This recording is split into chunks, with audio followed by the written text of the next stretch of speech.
প্রথম প্রশ্ন, হাঁস মুরগি জবাই করার সঠিক নিয়ম কি? দ্বিতীয় প্রশ্ন, স্বপ্নে গাড়িতে চড়তে দেখলে কি হয়? গাড়ি স্বপ্নে দেখার বিস্তারিত ব্যাখ্যা জানতে চাই। তৃতীয় প্রশ্ন, স্বামী মারা গেলে স্ত্রীর করণীয় কি? কি করতে পারবে, কি করতে পারবে না? চতুর্থ প্রশ্ন, শেখ শুনেছি কফি পান করা হারাম, এটা নাকি মদ পান করার মতো? পঞ্চম প্রশ্ন, খোলা তালাক কাকে বলে? এর মাধ্যমে কি তালাক হয়? আসসালামু আলাইকুম ওয়া রাহমাতুল্লাহি ওয়া বারাকাতুহু। আলহামদুলিল্লাহি ওয়াহদা ওয়াসসালাতু ওয়াসসালামু আলা মান লা নাবিয়্যা বা'দা। প্রিয় দর্শক, অত্যন্ত গুরুত্বপূর্ণ অনেক প্রশ্ন আমরা আপনাদের কাছ থেকে পেয়েছি। আজকের এই ভিডিওতে তন্মধ্য থেকে উল্লিখিত নির্বাচিত গুরুত্বপূর্ণ 5টি প্রশ্নের জবাব নিয়ে বিস্তারিত আলোচনা করবে ইনশাআল্লাহ। সুতরাং মনোযোগ সহকারে ভিডিওটি শেষ পর্যন্ত দেখবেন। আর আপনার কোনো প্রশ্ন থাকলে অবশ্যই কমেন্টে লিখে যাবেন, আমরা পরবর্তী ভিডিওতে জবাব দেওয়ার চেষ্টা করব ইনশাআল্লাহ। তো প্রিয় দর্শক, আমরা সরাসরি প্রশ্নের জবাবে চলে যাই। একটি প্রশ্ন ছিল, খোলা তালাক কাকে বলে? এর মাধ্যমে কি তালাক হয়? দেখুন, খোলা তালাকের মাধ্যমে অবশ্যই তালাক হয়, এজন্যই তো এটার নাম তালাক। এখন খোলা তালাক কাকে বলে? এটা মূলত যদি স্বামী তালাক দিতে রাজি না হয়। অনেক সময় এমন হয় যে স্ত্রী তালাক চায় কিন্তু স্বামী তালাক দিতে চায় না, তাহলে এই সূরাতে স্ত্রীর তালাক নেওয়ার মোটামুটি 3টি পদ্ধতি আছে। এর মধ্যে থেকে খোলা তালাক একটি পদ্ধতি। তো 3 পদ্ধতির প্রথম পদ্ধতি হলো, স্বামী যদি স্ত্রীকে নিজের উপর কখনো তালাকের অধিকার দিয়ে থাকে, যে তুমি যখন চাইবা তখন তালাক নিজের উপর নিয়ে চলে যেতে পারবা, এমন যদি অধিকার দিয়ে থাকে, তাহলে স্ত্রী নিজের তালাক নিজে নিয়ে নিতে পারে। এর মাধ্যমেও বিচ্ছেদ হয়ে যায়। যেমন বর্তমানে কাবিন নামার 18 নং ধারায় এই ধারাটি আছে যে স্ত্রীকে তালাকের অধিকার দেয়া থাকে, এর ভিত্তিতে স্ত্রী নিজের উপর ডিভোর্স নিয়ে তারপরে চলে যেতে পারে।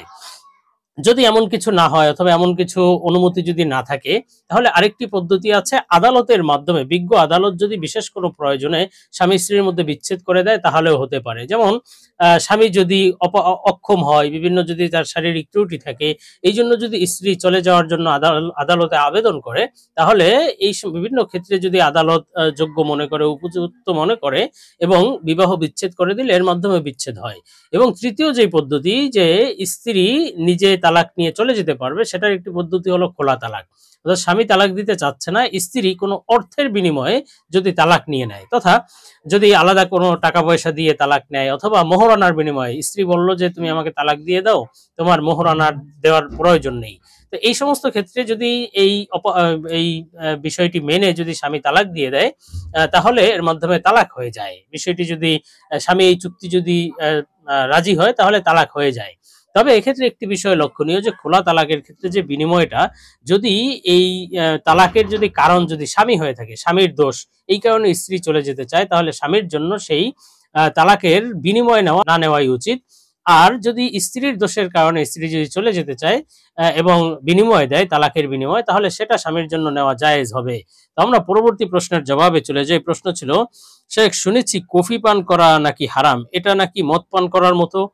দেখুন, আমরা যতটুকু খোঁজ খবর নিয়েছি, কফি এক প্রকার বীজ থেকে উৎপাদন হয়। অনেকে বলে থাকে কফি হারাম, অর্থাৎ মদ পানের মতো। আবার অনেকে বলে ঘোড়ার লেদা থেকে তৈরি।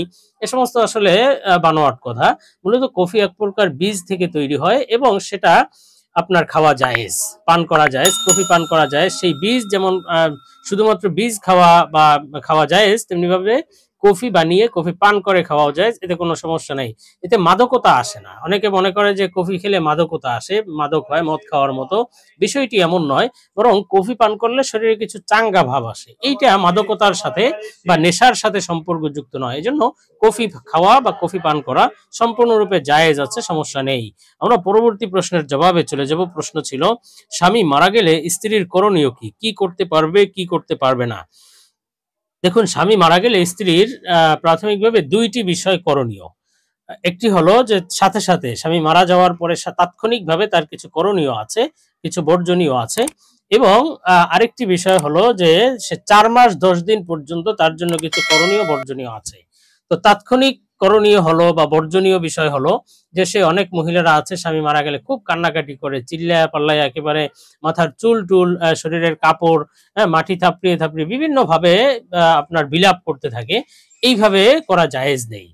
পরপুরুষের নজরে তার কান্নার আওয়াজ যায়, এইভাবে চিল্লাচিল্লি করা, চিল্লিয়ে কাঁদা, এগুলো জায়েজ না, এগুলো থেকে বিরত থাকতে হবে। অনেক মেয়েরাই এই কাজটি করে থাকেন। তবে এক্ষেত্রে অনেকে মনে করে থাকে যে স্বামী মারা গেলে স্ত্রী তাকে দেখতে পারে না। বিষয়টি সহি নয়। স্বামী মারা গেলে স্ত্রী তাকে দেখতে পারবে, এমনকি গোসল পর্যন্ত দিতে পারবে। এটা জায়েজ আছে। তো এই বিষয়টি ভুল।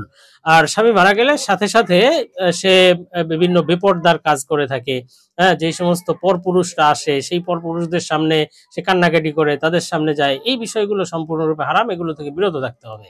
আর ৪ মাস ১০ দিন পর্যন্ত তার শোক পালন করতে হয়। স্বামী মারা গেলে ৪ মাস ১০ দিন পর্যন্ত শোক পালন করবে। আর শোক পালনের সুরত হলো সে প্রয়োজন ছাড়া, অত্যন্ত প্রয়োজন ছাড়া বাড়ির বাইরে যাবে না। স্বামী যেই ঘরে অবস্থান করছে, স্বামীর ঘর বা যেখানে স্বামী মারা গেছে ওই ঘরে ওইখানে সে অবস্থান করবে ৪ মাস ১০ দিন পর্যন্ত প্রয়োজন ছাড়া, অত্যন্ত প্রয়োজন ছাড়া বাহিরে যাবে না এবং সাজগোজ, অলংকার এগুলো পরিধান করবে না, রং এগুলো ব্যবহার করবে না। এমনকি বিবাহের কথাবার্তা, বিবাহের প্রস্তাব এগুলো থেকেও বিরত থাকতে হবে সম্পূর্ণরূপে। ৪ মাস ১০ দিন পর্যন্ত স্বামীর জন্য শোক পালন করবে। অন্যান্য আত্মীয়স্বজন মারা গেলে সর্বোচ্চ ৩ দিন শোকের কথা বলা হয়েছে। একমাত্র স্বামী মারা গেলে স্ত্রীকে ৪ মাস ১০ দিন শোকের কথা বলা হয়েছে এবং এই শোকটা পালন তার জন্য ওয়াজিব। অবশ্যই করতে হবে, অন্যথায় গুনাহ হবে। তো সেক্ষেত্রে স্বামী মারা গেলে এই বিষয়গুলো লক্ষ্য রাখতে হবে এবং এই ৪ মাস ১০ দিনের মধ্যে যদি একেবারে তার অত্যন্ত প্রয়োজন হয় যে তার ভরণ-পোষণেরও ব্যবস্থা করা সম্ভব না যদি বাহিরে না যায়, তখনই কেবল সে বাহিরে যেতে পারবে। এছাড়া তার বাহিরে যাওয়া আসা করা উচিত নয়, ঠিক নয়। আমরা পরবর্তী প্রশ্নের জবাবে চলে যাই। প্রশ্ন ছিল, স্বপ্নে গাড়িতে চড়তে দেখলে কি হয়? গাড়ি স্বপ্নে দেখার বিস্তারিত ব্যাখ্যা দয়া করে জানাবেন। দেখুন, স্বপ্নে গাড়ি দেখা বা যেকোনো স্বপ্নই আসলে আল্লাহ তাআলার পক্ষ থেকে বড় উপহার এবং আল্লাহ তাআলা স্বপ্নের মাধ্যমে বান্দাকে বিভিন্ন সময় বিভিন্ন বার্তা দিয়ে থাকেন। কখনো সুসংবাদের বার্তা, আবার কখনো সতর্ক বার্তা। আর আল্লাহ তাআলা যেই স্বপ্নগুলো দেখান সেগুলো কিন্তু অবশ্যই সত্য ও সহি স্বপ্ন এবং তার সত্য ও সহি ব্যাখ্যাও রয়েছে। তো আজকে প্রশ্নের ভিত্তিতে আমরা এমন কিছু স্বপ্ন সম্পর্কে, অর্থাৎ স্বপ্নে গাড়ি দেখার বিস্তারিত ব্যাখ্যা সম্পর্কে আলোচনা করব। নির্ভরযোগ্য স্বপ্নের ব্যাখ্যার কিতাব আল্লামা ইমাম মুহাম্মদ ইবনে সিরিন রহমাতুল্লাহ আলাইহির তাবিরুর রুইয়া কিতাব থেকে। তো হযরত মুহাম্মদ ইবনে সিরিন রহমাতুল্লাহ আলাইহি বলেছেন, স্বপ্নে যদি কেউ দেখে যে সে গাড়িতে চড়েছে, গাড়িতে উঠেছে, গাড়িতে বসেছে এবং দ্রুত গতির গাড়ি খুব, এমন স্বপ্ন দেখলে বুঝতে হবে সে শীঘ্রই মর্যাদা লাভ করবে। আল্লাহ তাআলা তার সম্মান মর্যাদা বাড়িয়ে দেবেন ইনশাআল্লাহ এবং সে বুজুর্গি লাভ করবে, আল্লাহ তাআলার প্রিয় বান্দা হতে পারবে এবং আল্লাহ তাআলা তাকে কবুল করে নেবেন ইনশাআল্লাহ। আর স্বপ্নে যদি কেউ দেখে যে সে খুব ধীর গতির গাড়িতে বসেছে, অথবা যেই গাড়িতে, গরুর গাড়িতে বসেছে কিন্তু গরু নাই, অথবা ইঞ্জিন ছাড়া গাড়িতে বসেছে, এই ধরনের স্বপ্ন দেখলে বুঝতে হবে সে ব্যাধিগ্রস্ত হতে পারে, তার রোগ শোক হতে পারে, অসুস্থ হয়ে যেতে পারে এবং দুঃখ কষ্টে পতিত হতে পারে। এটি তার জন্য সতর্কবার্তা।